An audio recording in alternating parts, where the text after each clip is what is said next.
last night.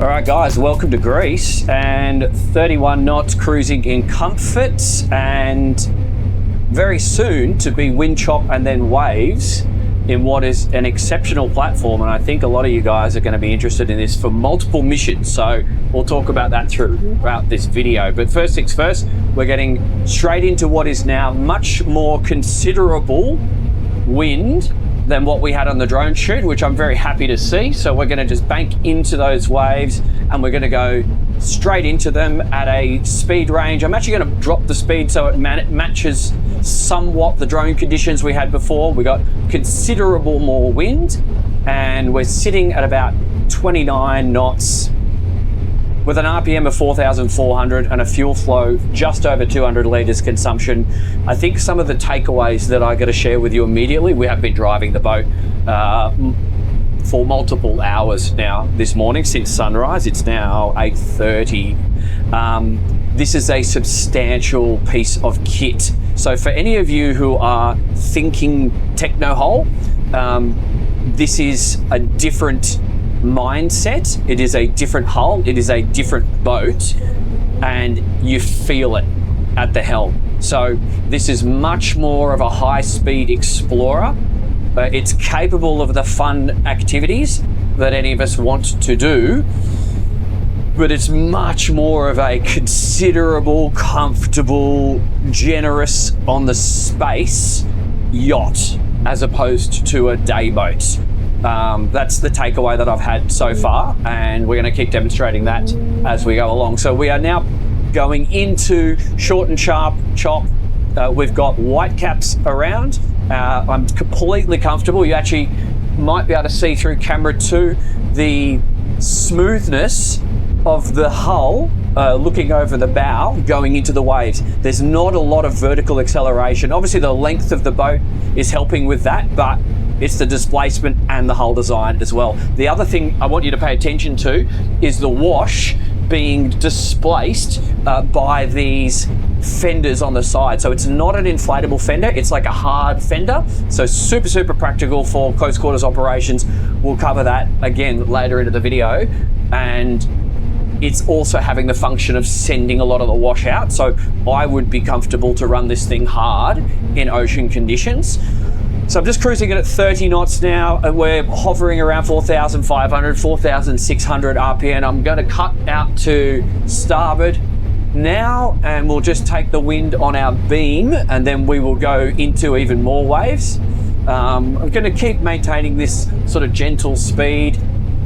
At the moment, you can feel the aeration under the hull, so the hull's doing its thing. It's got good cutting angle at the front, and then that's tapering off to much more beam out back, which is going to give us the ability to run fast if we want to. 4,900 RPM now. I've increased my total fuel flow to 270 litres. I'm just playing with the trim now, and that's dropped by increasing the trim. I'm now down to 250s, in the 250s. So that helped by going up about 1 degree or so. And now we are in much more open water. Let's hook it in and just feel some waves. So she will heel over if you want her to. And yeah, she feels like a yacht right now. She feels like a proper yacht in terms of her motion. Just going to go into these waves for a second. Comfortable. I've dropped the trim a little bit, and now I'm going to bank and increase power. I'm going to go with the wind, so we will increase our speed as we come with the wind. Makes it easier for my drone. Okay. 31 knots, 4,800 RPM, increasing. Let's have a look at 5,000. Let's go downwind for a second. Noise levels, minimal. Conversational right throughout this cabin, no problems. I've also noted that in these conditions, these wave heights, I would also be comfortable to run with guests in the front. Always be careful when you're doing that, so use your brain and look at the wave period. So 5,300 RPM, noise level still comfortable, motion, big boat-like, gentle through these waves, much more big boat-like. Fuel consumption is 330 litres at 38 and now 39 knots. I'm not wide open throttle, I'm just running that. And I'm going to play with a little bit. Let's just feel the hull. So I think the other observation, this feels like a low workload vessel.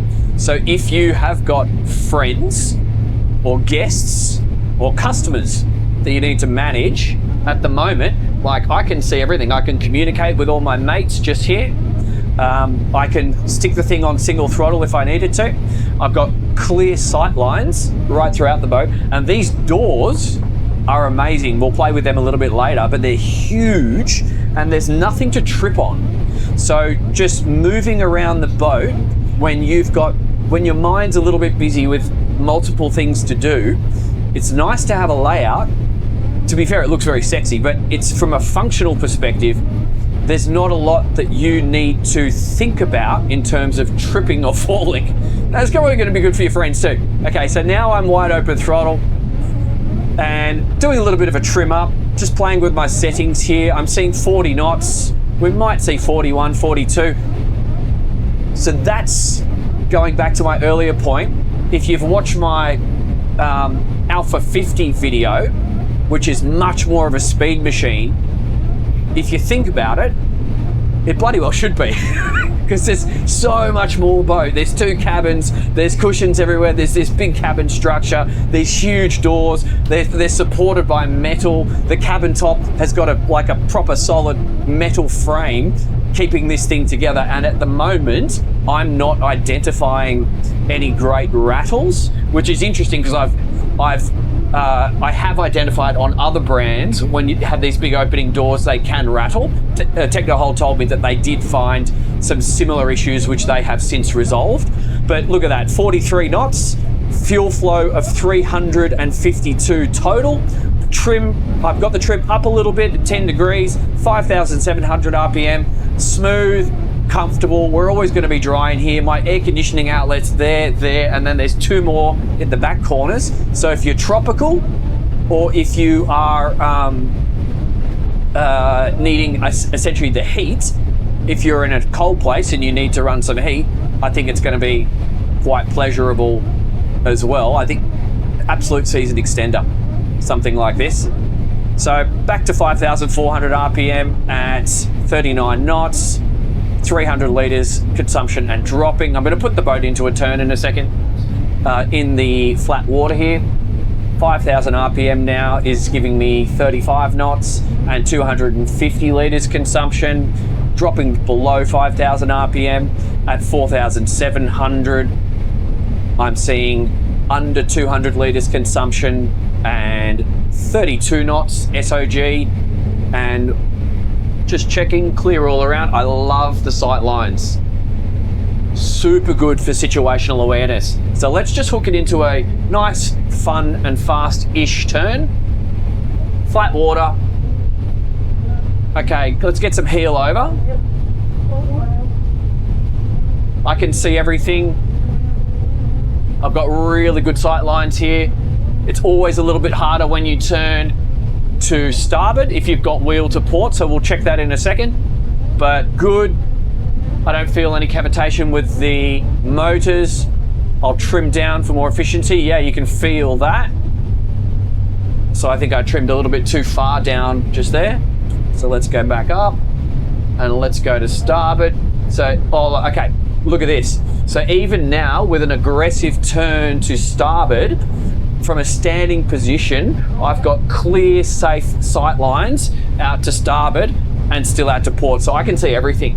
So I could be ripping through a yacht race, trying to get my mates to the yacht club, and I could basically put this thing through fun, fast maneuvers and avoid everyone without embarrassing myself. And I think that's all going to be possible. So let's just dial back on the speed now. So I'll be interested to see how this is around the dock, because if we can manage this thing solo around the dock, I think the mission profile for this boat becomes quite huge. It's very clearly an ideal tender here in the Mediterranean, but I was recently doing some boating in Australia. Now I'm just doing 3,700 RPM, 21 knots, consuming 168 litres, and I'll drop that speed, but we're still on the plane. Yeah, so I was in Australia, and I noticed a bunch of custom boats of similar size to this, with 2 and 3 engines, V12s on the back, and people are applying fast explorer yacht mission to these boats, which immediately made me think of this, because I think this would do that role very well. So if you wanted to, I don't know, circumnavigate Tasmania, run up Norway and go check out the fjords and do it at speed because you are busy, I think this would be an absolutely perfect boat to do it on. And then you can change the boat's role in summer, and it could be your tender to your big boat or running around to villas and all that sort of thing. 2,600, 2,500 dropping off the plane now, 13 knots SOG, consumption 70 litres and dropping. We'll go into displacement mode. Oh, we're all the way down now, 40 litres, 2,300. So you really notice that when you drop off, and you actually can't even hear the motors. It's almost difficult to hear them at this speed. So super, super luxurious is the vibe that you get at the moment. That's at an 8 knot speed. Still making a little bit of waves. I think that's fine out in the open. I'm not going to do it in a marina. But if I was coming into a marina and need to be really no wash, I think 6 to 7 knots is probably fair. We're just doing 5.5 now. I've dropped right off. Consumption's at 17 litres. You really can't hear anything. Now these are the electric opening doors, but they come standard with manual. That's crazy, you can't hear anything.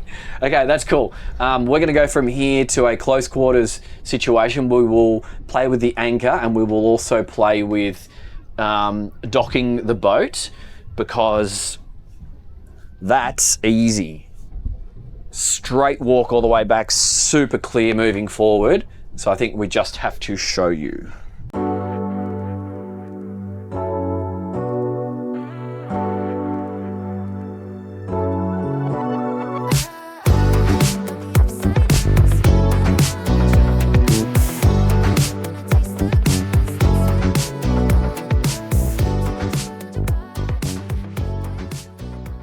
Okay, so anchor deployment was straightforward because of the flare of the bow. So we don't have anything that the anchor is actually going to connect with on the hull.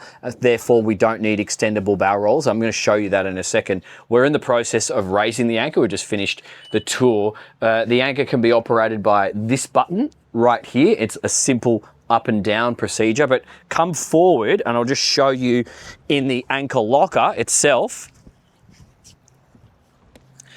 The structure, it's just a simple fixed bow roller. So you just undo the safety. There's 2 safeties, and then it's a vertical drop, and then it's got enough vertical drop below the windlass for the chain not to get too bundled up, from what I could determine by looking at it, and we're testing that right now. So it's all pretty straightforward. I guess the only thing, if I was setting this up as a self-owner driver boat, I might personally consider putting a bow camera on a display at the helm there, so I don't even need to walk forward and do what we're doing right now. That's just an optional thing that you would do for yourself, work that out with the dealer, but that's it, pretty straightforward, and no necessity for extendable or deployable bow rollers because it's more of a simple setup.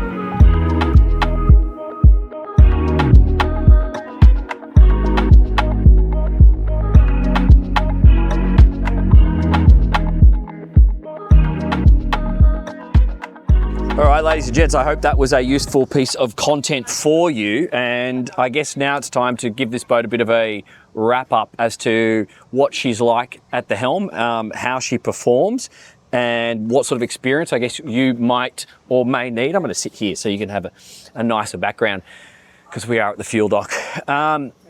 Yeah, what sort of experience you may need to have something operate something like this. So high cruising speeds is not a problem. High 20s, mid 30s, very, very comfortable. I love the protection we have with the cabin. It's a completely different experience. If you are used to a Technohull and the driving experience of an open style rib, you kind of need to throw that mindset across to the side, and now you're somewhere in the direction of a very high performance yacht.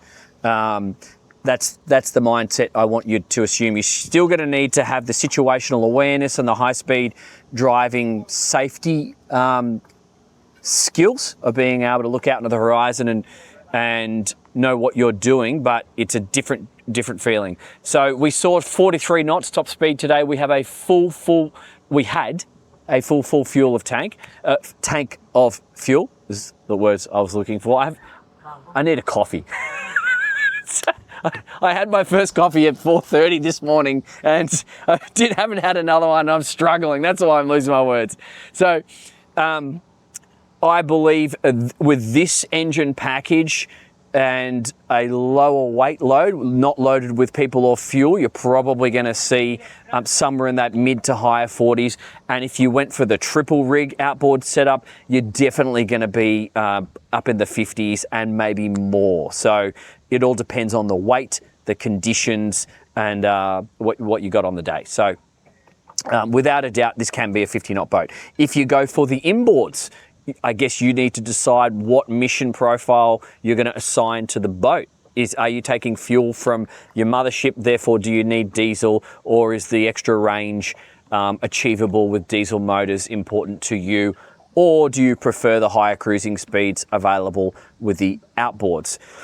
With these outboards, the Skyhook is definitely a bit of a game changer for a time-saving element, and I think from what I've seen today, this is absolutely a boat you can run by yourself if you want to. You can come in, activate the Skyhook, deploy the fenders if you're using them at all. Remember, we have a wraparound fender system here. Prepare your lines. Everything can stow really, really nicely down in that aft locker. However, you have options for more stowage should you need, but you don't. So the flow, I've been using this word a lot today because it's just the way I feel. The flow on this boat from a social perspective to an operational perspective is absolutely amazing. It's really, really good, and it works, and it makes for a relaxing, fun day. What should you compare it to? I would say some of the tenders that Windy have been manufacturing is a good place to start. I know some of you are probably going to ask me about the Sargo. I would say on a quality spectrum, I understand why you would be comparing it with, say, the Sargo, which is also on the channel and was filmed in this part of the world, actually. But this is still a different boat.